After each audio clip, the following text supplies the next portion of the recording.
사도신경으로 우리의 신앙을 하나님께 고백합니다.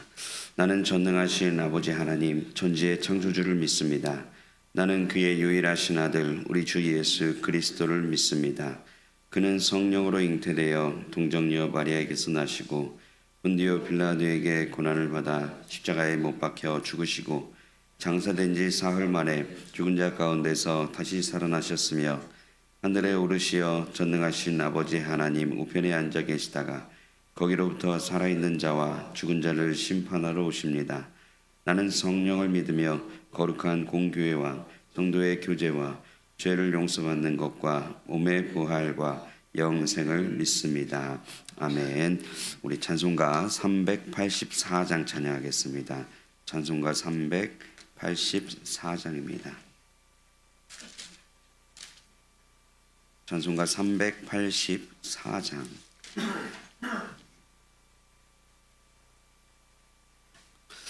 나의 갈 길 나가도록 예수 인도하시니 내 주 안에 있는 긍휼 어찌 심하리요.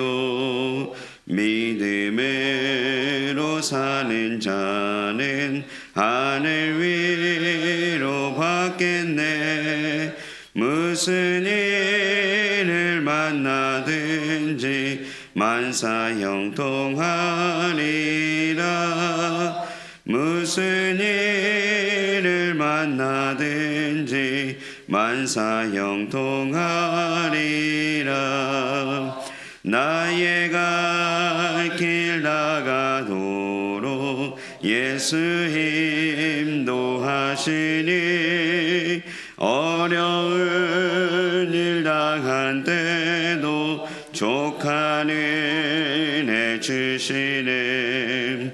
나는 심히 고단하고 영혼 매우 가난하. 나의 앞에 반석에서 샘물나게 하시네.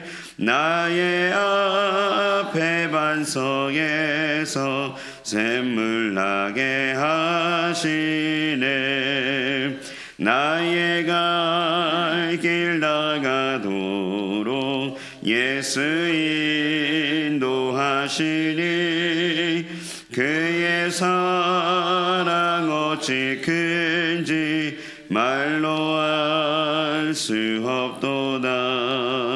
성령 감화 받은 영혼 하늘 날아갈 때에 영영 부를 나의 찬송 예수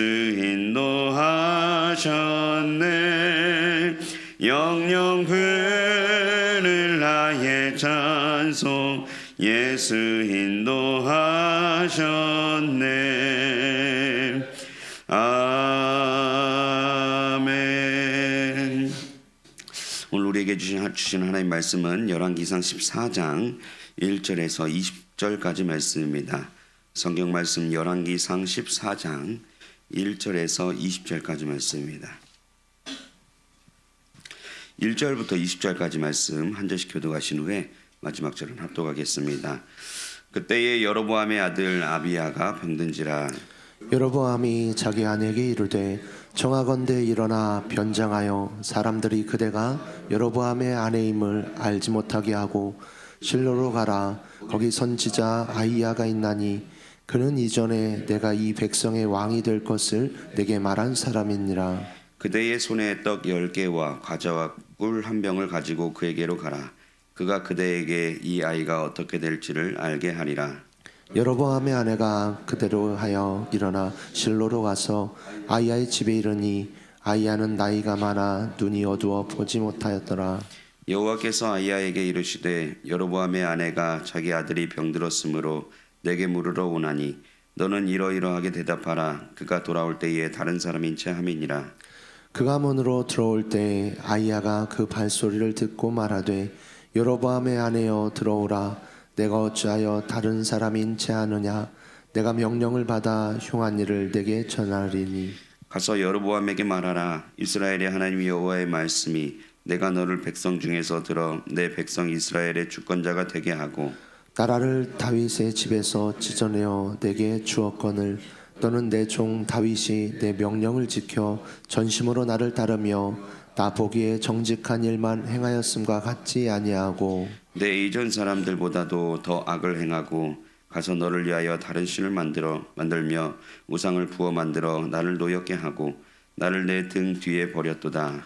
그러므로 내가 여로보암의 집에 재앙을 내려 여로보암에게 속한 사내는 이스라엘 가운데 매인자나 노인자나 다 끊어버리되 거름더미를 쓸어버림 같이 여로보암의 집을 말갛게 쓸어버릴지라. 여로보암에게 속한 자가 성읍에서 죽은즉 개가 먹고 들에서 죽은즉 공중의 새가 먹으리니 이는 여호와께서 말씀하셨음이니라 하셨나니 너는 일어나 내 집으로 가라. 내 발이 성읍에 들어갈 때 그 아이가 죽을지라. 온 이스라엘이 그를 위하여 슬퍼하며 장사하려니와 여로보암에게 속한 자는 오직 이 아이만 묘실에 들어가리니 이는 여로보암의 집 가운데서 그가 이스라엘의 하나님 여호와를 향하여 선한 뜻을 품었음이니라. 여호와께서 이스라엘 위에 한 왕을 일으키신즉 그가 그날에 여로보암의 집을 끊어버리리라. 언제냐 하니 곧 이제라. 여호와께서 이스라엘을 쳐서 물에서 흔들리는 갈대같이 되게 하시고 이스라엘을 그의 조상들에게 주신 이 좋은 땅에서 뽑아 그들을 강 너머로 흩으시리니 그들이 아세라상을 만들어 여호와를 진노하게 하셨음이니라. 여호와께서 여로보암의 죄로 말미암아 이스라엘을 버리시리니 이는 그도 범죄하고 이스라엘로 범죄하게 하였음이니라 하니라. 여로보암의 아내가 일어나 디르사로 돌아가서 집 문지방에 이를 때에 그 아이가 죽은지라. 온 이스라엘이 그를 장사하고 그를 위하여 슬퍼하니 여호와께서 그의 종 선지자 아이야를 통하여 하신 말씀과 같이 되었더라. 여로보암의 그 남은 행적 곧 그가 어떻게 싸웠는지와 어떻게 다스렸는지는 이스라엘 왕 역대시락에 기록되니라. 여로보암이 왕이 된 지 22년이라. 그가 그의 조상들과 함께 잠에 그의 아들 나답이 대신하여 왕이 되니라. 아멘. 기도하겠습니다. 좋으신 아버지 하나님, 은혜를 감사합니다. 지난 간밤에도 저희들을 주님 품 안에서 편히 쉬게 해주시고 또 이 새벽에도 저희들을 주 앞에 불러주심을 감사합니다. 물을 떠난 고기가 살 수 없음과 같이 저희가 주의 은혜가 없이는 한순간도 살 수 없음을 고백합니다. 이 새벽에도 말씀과 기도 가운데 저희들을 만나주시며 주의 성령으로 충만케 하여 주옵소서. 기도의 영을 부어주셔서 마땅히 간구할 것들로 기도할 수 있게 하여 주옵소서. 주님께 11조 또 성경금 또 1,000번째 예물을 드립니다. 하나님 아버지, 믿음으로 또 순종으로 감사로 드리는 예물을 주님께서 기뻐 받으시고 약속하신 하늘의 복과 땅의 복으로 충만하게 채워 주옵소서. 주의 은혜로 종의 가정들을 형통케 해주시며 그 자녀들을 축복하여 주옵소서. 예수님의 이름으로 축복하며 기도하옵나이다. 아멘. 이 새벽에도 주의 은혜와 축복이 함께 하시기를 축원합니다. 이제 오늘 말씀은 이제 여로보암의 아들이 죽는 사건을 통해서 이제 하나님이 이제 여로보암에게 내리는 마지막 경고가 이제 주어지는 말씀인 것입니다. 1절에 보시면 이제 그때에 그러는데 이 그때는 이제 하나님께서 여로보암에게 계속해서 이제 경고를 해 나가는 때지요. 연이어서 이제 계속해서 하나님께서 이제 경고하시는 것이죠. 여로보암의 아들 아비야가 병든지라 그랬습니다. 이제 이 뒤에 있는 내용을 보면 우리가 아는 것처럼 이 아들이 병든 것은 아버지 때문입니다. 아버지가 잘못해서 이제 하나님께서는 이 여로보암을 일깨워주기 위해서 이제 이 아들을 병들었고 결국 이 병 때문에 아들은 뭐죠? 죽게 되는 것이죠. 13절로 가보시겠습니까? 13절에 가보시면 이제 아히야라는 선지자가 이제 찾아온 여로보암의 아내에게 이제 그 여러 가지 예언을 하죠. 그 예언하는 중에 13절에 온 이스라엘이 그를 위하여 슬퍼하며 장사하려니와 여로보암에게 속한 자는 오직 이 아이만, 이 아이가 누구죠? 죽을 아이죠. 이 아이만 묘실에 들어가리니 이는 여로보암의 집 가운데서 그가 그 아들만 이스라엘의 하나님 여호와를 향하여 선한 뜻을 품었음이니라 이렇게 말을 해요. 이걸 보면은 이 아들은 어리지만은 아버지보다 나은 거예요. 믿음이 있었던 거예요. 근데 이 아들은 믿음이 있었음에도 불구하고 죽습니다. 병들어요. 누구 때문에요? 아버지 때문이었습니다.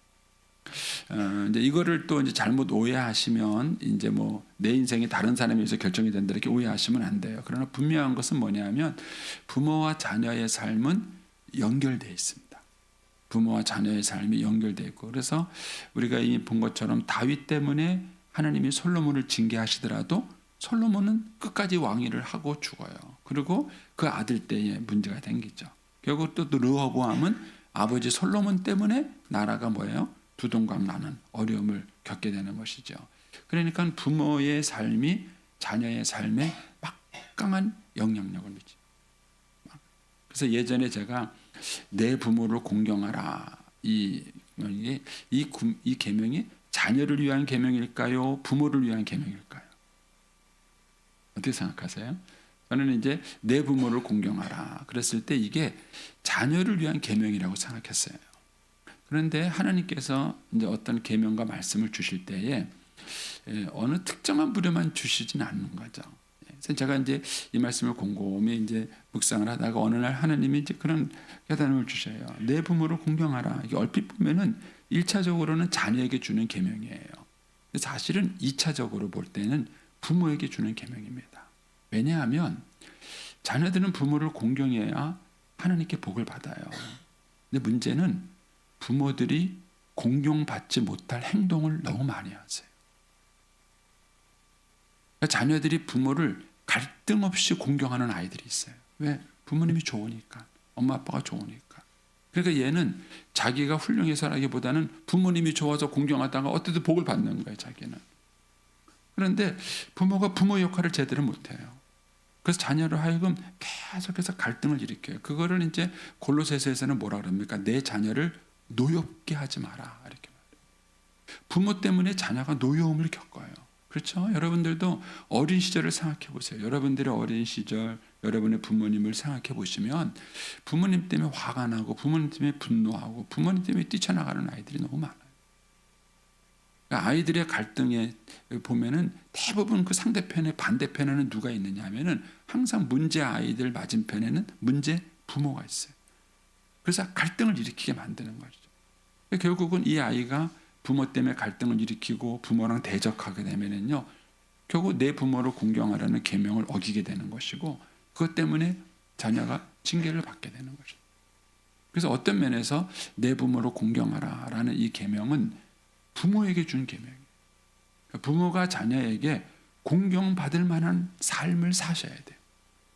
나로 인해서 아이들이 부모를 공경하는데 갈등과 어려움을 겪도록 만들어야 합니다. 잘 공감을 못 하시는 것 같아요. 여러분들이 또 공감하게 해드릴게요. 이렇게 생각해요. 목회자를 여러분들이 잘 대우하셔야 합니다. 여러분들이 목회자와 좋은 관계를 갖지 못하시면 징계를 받고 어려움을 겪지요. 그런데 문제는 목사님 때문에 갈등하는 성도들이 너무 많다는 거예요. 그러면 이해하시겠어요? 그러니까는 목회 성도들이 목사님을 공경할 때 정말 목사님이 좋고 사랑스럽고 너무너무 좋고 그래서 잘하면 얼마나 좋아요. 그러면은 이래저래 좀 자기도 복을 받는 것이죠. 그런데 목사님이 계속 갈등을 일으키는 분이에요. 내가 목사님을 섬기고 또 목사님하고 이렇게 좋은 관계에서 살아가려는데 계속 그 갈등을 일으키는 분이에요. 그러면 그 성도들에게 시험에 들게 하고 어려움을 겪게 하는 것이죠. 근데 이런 일들이 부모 자녀 사이에서 일어나는 거예요. 부모 자녀 사이에서 일어나는 거예요. 그래서 부모가 가지고 있는 연결고리가 얼마나 중요한 걸 아셔야 됩니다. 사탄이 우리들을 공격할 때 사탄은 참 교활해요. 굉장히 교활하고요. 그리고 이 하나님이 만들어 놓은 영적 세계의 법칙을 사탄은 잘 알고 있습니다. 그래서 그 하나님이 창조해 놓은 그 고리들을 자꾸 끊으려고 그러는 거예요. 끊고 그 하나님의 이 순리를 벗어나게 함으로써 우리가 영적 생활에 벗어나게 하는 것이죠.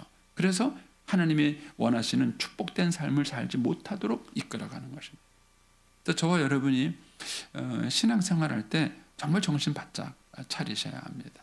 그래서 오늘 본문에 보면은 이 여로보암은 자기의 잘못 때문에 아들이 병들어서 이 아들은 믿음 생활을 잘하고 있는 거예요. 근데 결국은 이 여로보암 때문에 아들이 병들고 그리고 죽음에까지 이르게 되는 것입니다.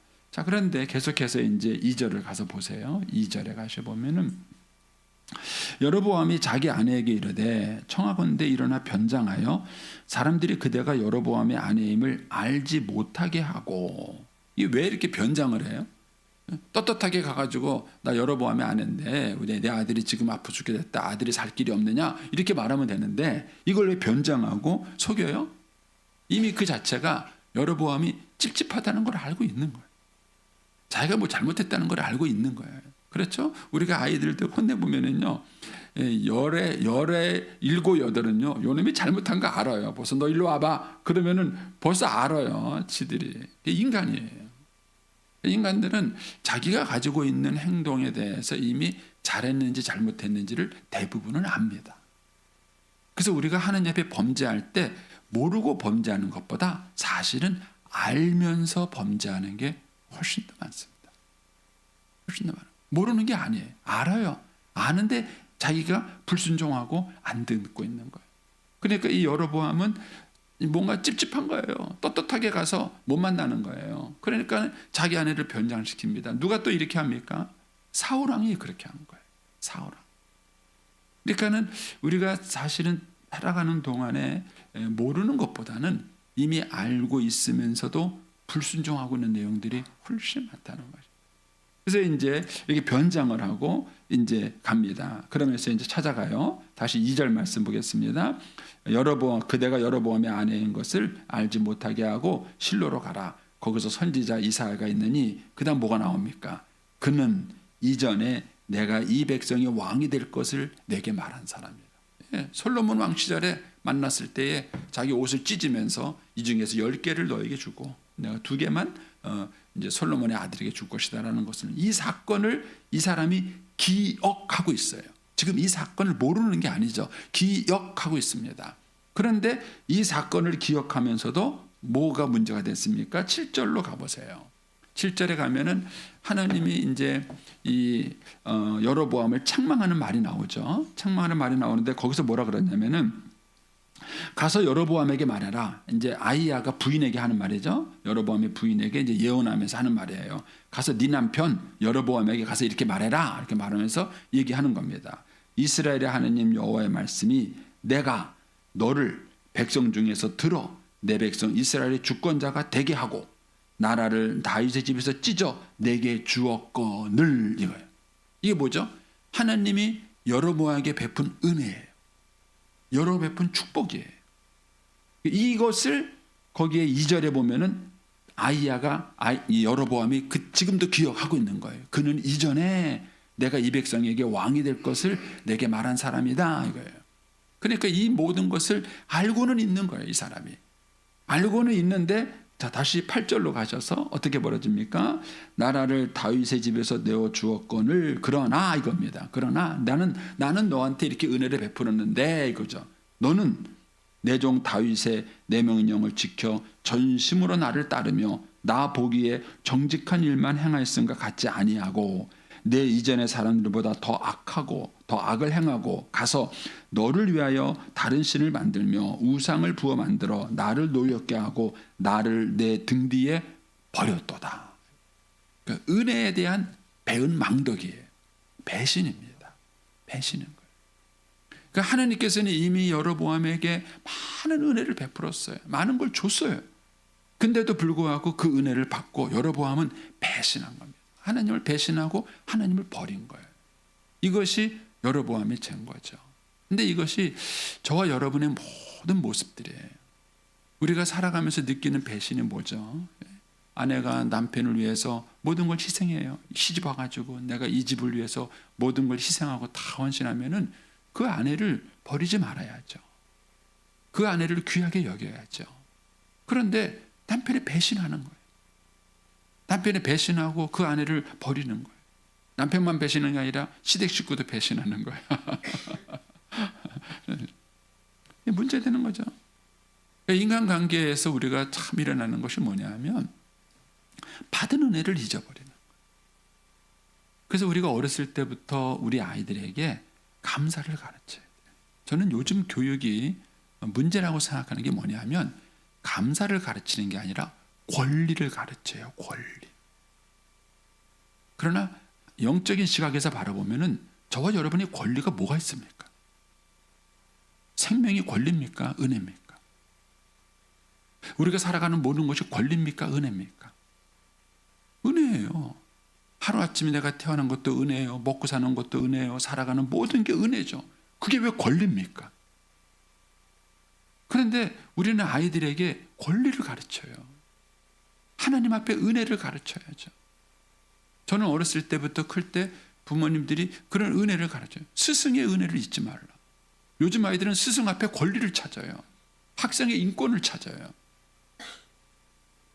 그러니까 애들한테 권리만 가르쳐 놓고 나니까 이놈들이 크면서 배은망덕한 거예요. 은혜를 몰라요.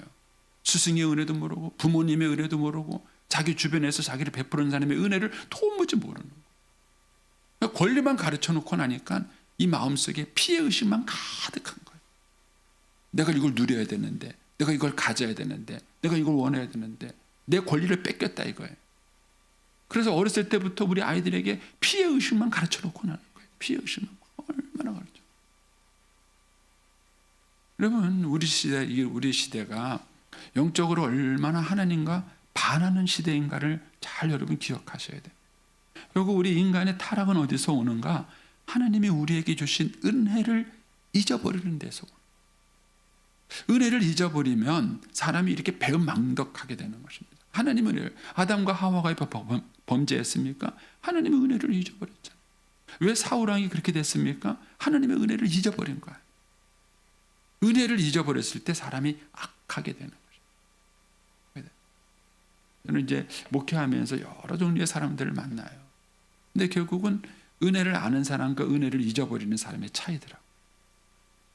저와 여러분이 감사함을 살아간다는 게 얼마나 중요한지 모르겠어요. 그래서 아이들에게 어렸을 때부터 하나님의 은혜를 알고 그 은혜에 감사하는 법을 가르쳐야 돼요. 근데 여로보암은 이렇게 하나님의 은혜를 받은 거 자기가 다 알고 있는 거예요. 기억하고 있는 거예요. 근데 그러면서도 그 하나님에 대한 은혜는 모르는 거예요. 그 은혜를 잊어버린 것이죠. 이것이 결국은 하나님을 버리게 만든 겁니다. 하나님 마음편에서는 얼마나 속상해요. 내가 너를 위해서 이렇게 해줬는데 네가 나를 내 등 뒤에 버렸다. 네가 나를 등 뒤에 버렸다. 그렇게 되는 이유가 뭐죠? 거기에 9절을 다시 한번 가서 보시면 이렇게 말합니다. 내 이전에 사람들보다도 더 악하고 가서 그 다음 뭐가 나오냐면 너를 위하여. 이게 가장 큰 문제예요. 너를 위하여. 왜 베델에다가 제단을 따로 만들었습니까? 자기 때문이에요. 자기. 그래서 주님께서 우리한테 말씀하신 게 너희가 너희 목숨을 살리려고 하면 네가 결국은 죽을 것이다. 그런데 나를 위하여 너를 부인하면 네가 살 것이다. 여러분 이게 영적인 큰 원리예요. 인생을 살아면서 나 하나 잘 살겠다고 아내 때리고 자식 때리고 나 하나 살겠다고 가정을 내 중심으로 이끌어가고 그러면요 늙으면은요 주변에 아무도 없어. 자식도 그런 아버지 버리는 거예요. 그런데 자녀들을 위해서 자기를 부인하고 희생하고 헌신하고 남들 볼 때는 바보같이 살아가는 것 같지만 그러나 시간이 지나고 나면은 그 사람들이 존귀하게 여기고 사랑하게 되는 거예요. 그 사람들이 자기를 위하여 뭘 만드는 거예요. 심지어는 이 여로보암의 큰 죄가 뭐냐면 자기를 위하여 하나님까지도 조종하는 거예요. 신앙이라는 것은 하나님에 의해서 내가 조종당해야지 나를 위해서 하나님을 조종하면 안 되는. 늘 말씀을 드리지만 신자에게 예배가 중요한 게 그거예요. 예배라는 것은 하나님께 나를 맞춰가는 시간이에요. 근데 현대인들이 너무 편의저가 되고요. 목사님 예배 몇 시까지 끝내주세요. 왜? 나 바빠요. 자기를 위해서 예배 시간도 조정을 해달래. 자기를 위해서 예배 시간을 고려해달래. 현대인들이 얼마나 편의주의로 살아가는가를 단적으로 보여주는 거예요. 여러분, 신앙이라는 것은 끊임없이 하나님 앞에 자기를 굴복시키고 자기를 내려놓고 하나님께 맞춰가고 순종하는 거예요. 그런 영성을 자꾸 배우고 훈련하는 거예요. 그런데 현대인들이 권리라는 이름으로 자꾸 자기 중심의 삶을 살아가도록 그렇게 교육을 시키는 것입니다. 이것이 영적으로 얼마나 큰 해악인지 모릅니다. 결국 이 여로보암은 우상을 만들게 된 이유가 뭔가? 자기예요. 자기를 십자가에 못 박고 죽이면 되는데 그걸 하지 않다고 보니까는 하나님을 대신한 우상까지 만들었고 결국은 배은망덕하게 됐고 결국은 그것이 자식에게까지 재앙을 가져오는 이런 엄청난 일을 저지르게 된 것입니다. 이런 면에서 우리가 자기를 내려놓고 십자가에 자기 자신을 못 박는다는 것이 얼마나 중요한 일인가 하는 것을 보게 되는 것이죠. 자, 그러면서 이제 17절로 가보겠습니다. 이제 16절까지가 아이야를 통해서 이제 여로보암에게 준 메시지예요. 메시지고 이제 17절에 가면은 여로보암의 아내가 일어나 디르사로 돌아가서 진문지방 이를 때에 그 아이가 죽은지라. 예언한 그대로 된 거죠. 거기 보면은 6절에 가서 이제 어디죠?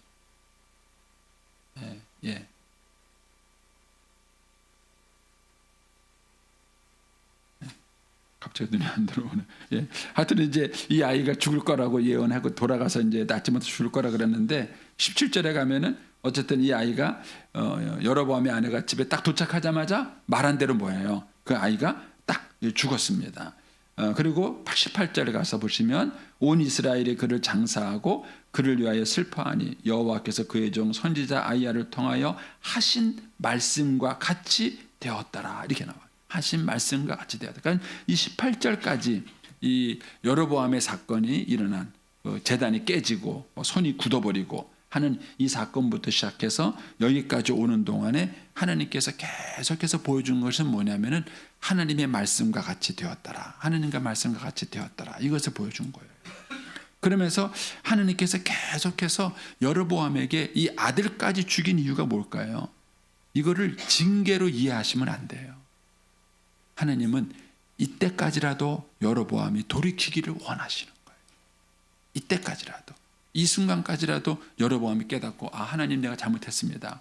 만일 여로보암이 이렇게 해서 돌아왔다면 회개하고 돌아왔다면 하나님은 진노를 돌이키셨을 거예요. 그런데 마지막까지 이렇게 한 거예요. 그러니까 여기서 되었더라. 그리고 난 다음에 갑자기 여로보암의 얘기는 더 끝나버려요. 더 이상 기록하지 않고 19절에 가서 아주 그냥 뭉뚱그려서 뭐라 그러냐면 여로보암의 남은 행적은 이제 어디에 기록이 됐고 하고 그냥 뭉뚱그려서 여로보암의 얘기를 이제 닫아버립니다. 이 얘기는 이제 더 이상 여로보암에게 할 얘기가 없다. 더 이상 할 얘기가 없다. 그 얘기는 뭐예요? 앞에서부터 하나님이 계속 경고를 한 거예요. 제단이 깨지고 손이 마르고 선지자가 죽고 이런 여러 가지 사건들을 통해서 하나님은 계속해서 여로보암에게 경고하고 이거는 징계가 아니라 사랑이에요. 결국 이 아들이 마지막에 죽게 된 것도 사실은 징계라기보다는 사랑이에요. 네가 지금이라도 돌이키길 원한다. 그런데 이 여로보암은 끝까지 이 하나님의 사랑을 받아들이지 않습니다. 이것이 인간이 가지고 있는 완고함이고 우리 속 안에 있는 죄성이에요. 그래서 이 죄성이 우리로 하여금 하나님의 말씀에 불순종하게 만들고 하나님의 은혜를 대적하게 만들고 결국 그것이 우리로 하여금 삶 속에 많은 재앙과 어려움들을 갖고 오게 되는 것입니다. 그래서 이 여로보암의 사건이 우리에게 거울이 되어야 합니다.